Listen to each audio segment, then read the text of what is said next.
Holy shit, this was a really fun episode of Iron Blooded Orphans.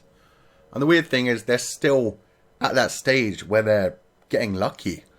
It's still another happy episode. We've had 2 or 3 in a row now, when nothing has gone wrong for them. How weird is that? I mean, I expected this to be one of those shows where every episode was a new battle, everything was continuously going wrong. But we've actually had a little break from that. We've had a little moment where Tekkadan have gone ahead and actually have a chance now. I mean, they're going up against Gjallarhorn still, but now they have the turbines with them. The turbines are escorting them to Earth. So this is really cool, and goddamn, that Sakizuka thing. I really thought that Augur was going to swear his loyalty to the boss. I had no idea that they were going to make Naze and Augur blood brothers. That's a really cool little twist, and it clearly, really surprised Augur as well. I mean, Naze was even willing to put it up as like a 50-50 partnership. The old man said there was no way that was happening. Nobody would have respected that, and made it 60-40 for Naze. But damn, that just shows how much respect Naze has for Augur and for the orphans. Meanwhile, the old man wasn't as interested in Augur. The old man was much more interested in Mikazuki. Oh, and that's sick. Oh, he's gone ahead. He's taken Barbados and he's going to refurbish it. There's a dude in Teiwaz that can actually fix Barbados and make it as good as it should have been. Oh, so that's going to be really cool. Seeing Mikazuki pilot the proper Barbatos at 100% power. That's sick. That is really cool. And right after we thought Barbatos was gone for good because nobody seemed to know how to repair it. Oh, man. So the rest of this episode was another moment where Cordelia, every single episode since episode 2, Cordelia has been basically wondering to herself, what am I going to do? What choice should I make? I need to decide for myself, but then continuously relying on other people and asking them questions. And that's believable, for sure. She's made up her decision to lead by herself, but she's still constantly worried. I mean, she said it herself in this episode. She feels like there's already blood in her hands. She feels like there's going to be more blood in her hands no matter what decision she makes. And so she's constantly worried. She wants other people to make decisions for her so that she doesn't have to 100% suffer the consequences. But the truth is, she's the one. She's the one leading the Martians. She's the one who started all of this. And Mikazuki said straight up to her, this is your decision to make. No matter what, people are going to die, but you have to figure it out. And that seemed to be what got the old man so interested in Mikazuki. The fact that he wasn't trying to guide her. The fact that he didn't really care either way. He just wanted her to make her own decision and he would follow it no matter what. I mean, Mikazuki is an interesting character for that. Because he does the exact same thing with Augur. And even just saying that, just telling Cordelia to make up her own mind, he was worried that he should have asked Augur. He was worried that just by telling Cordelia to make up her own mind, that was something that Augur should have decided. That's really funny. But she did eventually decide, and she decided this was her path to walk and not anyone else's, and that she would accept all the responsibility for herself. Which seems, as I said, to be Cordelia's thing every week. She decides she's going to go forth by herself, be her own person, and then by next week she'll have more doubts again. Oh, but as I said, that is a believable character arc. Now, the rest of the episode was Tekkadan really celebrating. They got a bunch of money for everything they sold.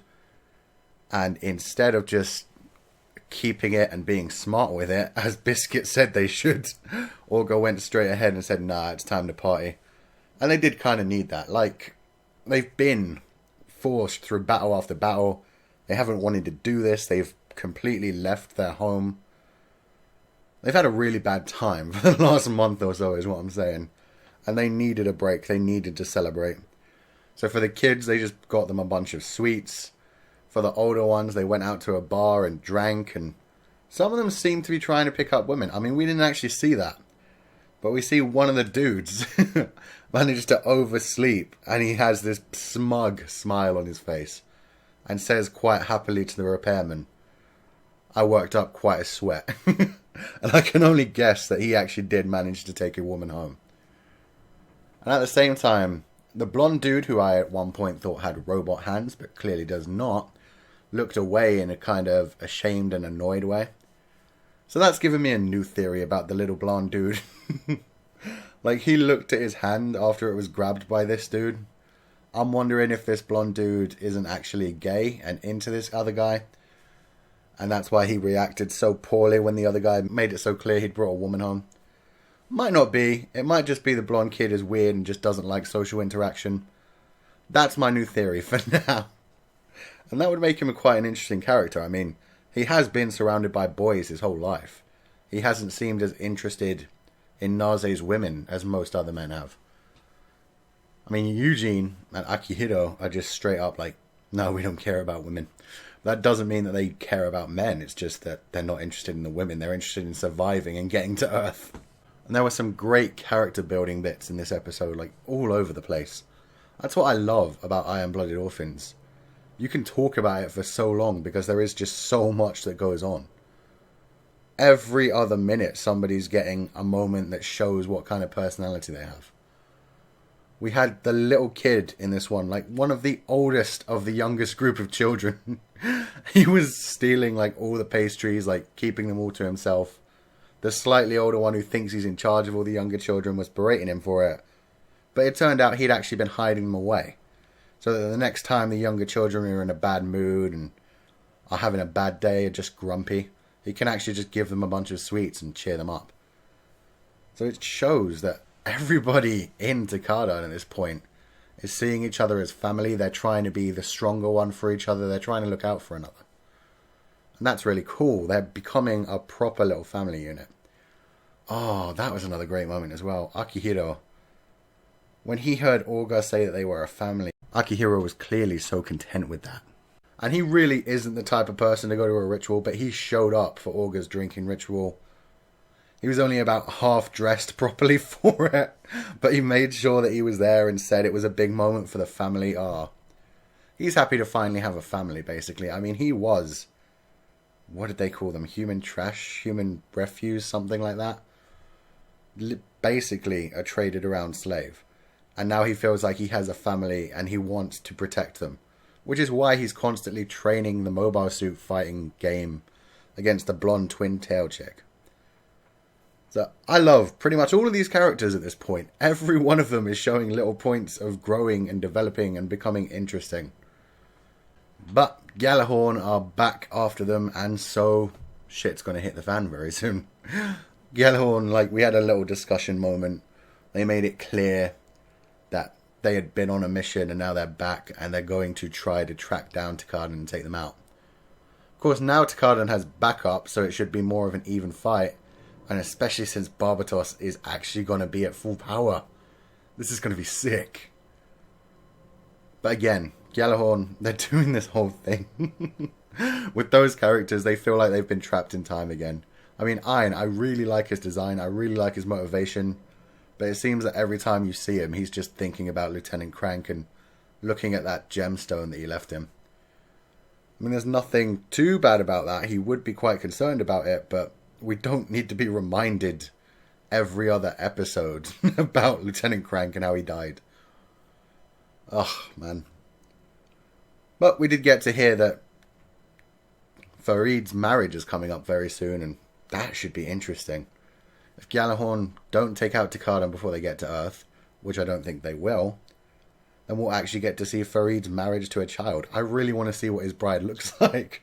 Because, I mean, even Bodwin is just like straight up, she's such a child. I feel bad for Farid.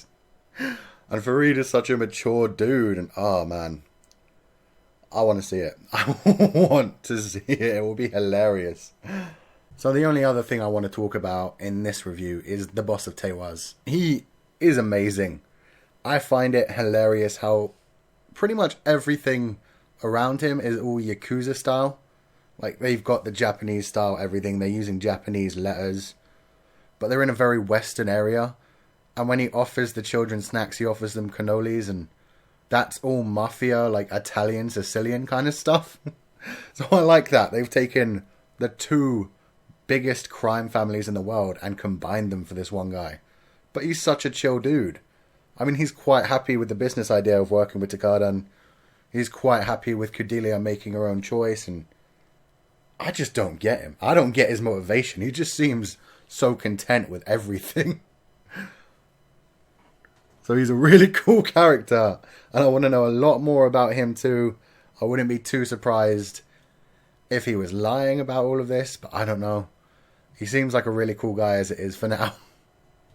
So moving on, this was a great episode. I loved it. It set it up for another massive fight to come, either next episode or the episode after. And then it will be pretty much the end of the first half. I'm pretty sure they're going to have the massive fight. And then the end of the first half will be the orphans and Cordelia actually getting towards Earth. And then there'll probably be like a big, oh God, what do we do now kind of moment. And then we'll be prepared for a second half, which will be all about Cordelia trying to deal with everything. And making up her mind on everything and trying to debate and everything that's going on around her, because she has a lot of political issues around her. So it will be great. Awesome episode.